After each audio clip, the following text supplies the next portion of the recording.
mengecek kondisi rumah yang sedang diuruk untuk mengatasi kenaikan air laut.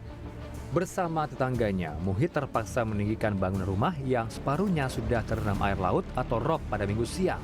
Bahkan dirinya terpaksa mengeluarkan 25 juta rupiah penghasilannya sebagai nelayan untuk membeli pasir dan material untuk menguruk dan juga meninggikan lantai rumah. Dulunya rumah ini bagus-bagus semuanya, tinggi-tinggi yang membuat kira-kira ya 4 meteran. Sekarang tinggal berapa ya? 1,5 itu ya, 1,5 meter kurang lebih. Itu sudah ada kira-kira tahun 90-an masih bagus daerah sini. Dulunya tuh saya masih kecil itu ya, daerah sini sangat subur sekali.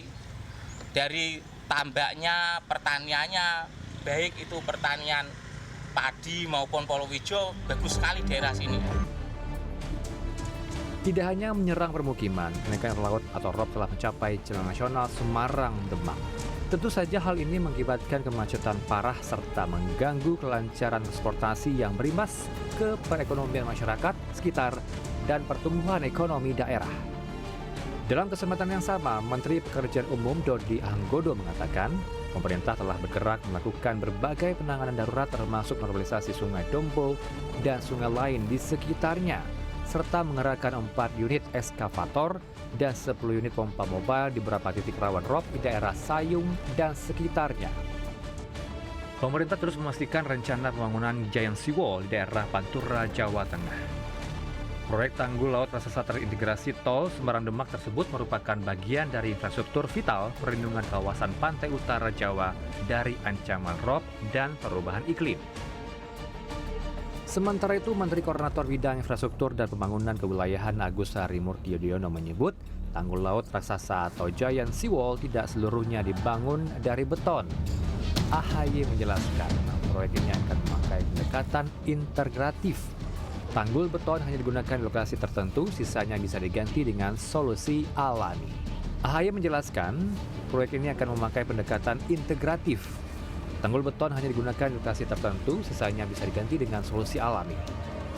Itu memang bisa disimpulkan bahwa yang paling visible, yang paling realistis adalah jika kita menerapkan pendekatan yang integratif dan tidak harus sama semuanya. Ada lokasi-lokasi yang masih bisa kita tangani dengan menggunakan pendekatan natural tadi. Ada nature-based solution namanya, solusi berbasis alam. Menggunakan mangrove, menggunakan yang bukan beton lah, kira-kira begitu. Tapi ada yang memang sudah sangat parah, artinya tidak bisa. Kita harus benar-benar membangun dinding tebal dan tinggi begitu. Tapi tidak semua. Presiden Prabowo Subianto di perhelatan International Conference of Infrastructure pada beberapa waktu lalu menyatakan, pemerintah akan segera membentuk Badan Otorita Tanggul Laut Pantai Utara Jawa sebagai upaya sistemik dan terintegrasi dalam melindungi wilayah pesisir di Jakarta hingga Semarang, termasuk daerah Demak dan sekitarnya. Tol Semarang-Demak sesi 1 yang saat ini masih dalam pembangunan direncanakan bakal terhubung dengan proyek Giant Seawall di daerah Sayung, Demak hingga Jepara dan Rembang. Tim Liputan CNN Indonesia.